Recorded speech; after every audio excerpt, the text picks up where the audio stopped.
They sold humans a broken starship as a joke, so we conquered their world with it. The merchants of Gorvac Prime couldn't stop laughing when the humans left their station with their new purchase. They had just sold them the rustiest, most useless wreck in their entire scrapyard, a 1,000-year-old Dominion dreadnought that hadn't moved in centuries. Its engines were dead, its systems were fused, and its navigation computer only displayed error messages in some long-forgotten language. Price tag? 5 million credits. Trader Velks nearly choked from laughing, his throat sacs puffing up with amusement. Those foolish humans just paid 5 million credits for junk metal, he wheezed. The other Gorvac merchants burst out laughing too. Humanity had only been traveling the stars for 3 years, and everyone knew they were desperate to catch up to the advanced civilizations around them. The Gorvacs thought they'd pulled off the funniest con in galactic history, tricking the naive newcomers into buying a legendary warship that couldn't even turn on its lights. But on the human side, Captain Jake Morrison and his small crew of 8 engineers weren't laughing. They stood in the docking bay staring up at their new ship, a massive 2-kilometer-long hulk of corroded metal and dead machinery. Half the hull was covered in strange organic-looking growths that might have been alien barnacles, or just really ambitious mold. Well, Chief Engineer Maria Santos sighed, running her gloved hand over a rusted wall. They definitely saw us coming. Maybe, Jake replied, scanning the surface. Or maybe they didn't look close enough. The first week, the humans cleaned. The second week, they mapped out the systems. By the third week, Maria made a discovery that changed everything. Captain, you need to see this, she said, eyes wide. The fusion cores aren't destroyed, they're in standby mode. This whole ship isn't broken, it's asleep. From the data they recovered, the crew learned that the Dominion had built their ships to last forever. When too damaged to fight, the vessels didn't die. They went into deep hibernation, repairing themselves molecule by molecule over hundreds of years. What looked like rust and decay was actually a slow biological reconstruction process.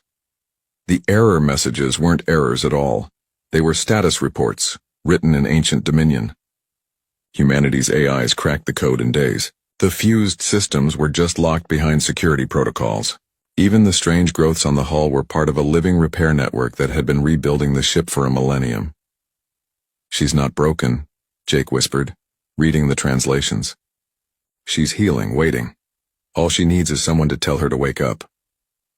It took 6 months of non-stop work to bring the ship, the Retribution's Dawn, back online. When her engines roared to life, the energy spike was detected 3 star systems away. Her weapon systems came online next, and they were centuries ahead of anything currently in use. But humanity stayed quiet. They didn't brag or announce their discovery. They remembered the lesson from the Gorvax prank. The galaxy saw humans as fools. That perception was about to change. Months later, during the Gorvax annual Prosperity Festival, a celebration of another year of profitable deals, a shadow appeared in their orbit. A ship gleaming with fresh armor and burning energy ports hung above their planet. The Retribution's Dawn had returned. Attention, Gorvac merchants, Jake's calm voice boomed across their world. We just wanted to thank you for the ship. It works perfectly. Velks froze at his console. That's impossible, he stammered. That ship was dead.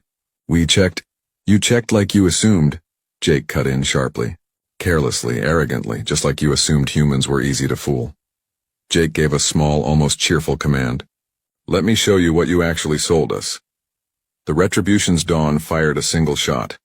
It hit the Gorvac's uninhabited mining moon and carved a massive canyon across its surface that spelled out, "Thank you," in Gorvac script.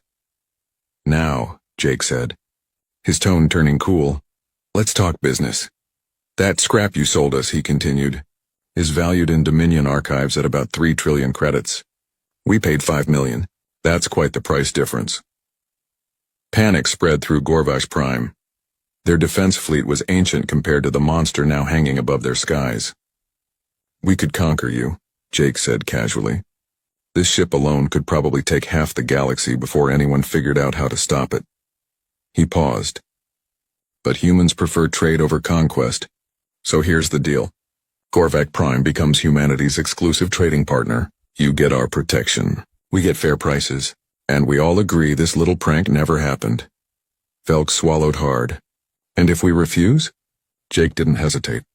Then we sell the ship's schematics to your enemies. I'm sure the Zethri remnants would love to know you accidentally armed humanity with a weapon that could wipe out their fleets. The treaty was signed within the hour. From that day forward, Gorvak Prime became humanity's most devoted ally, their economy booming under human protection, and across the galaxy a new saying spread like wildfire. Never sell humans your junk. They'll find a way to conquer you with it.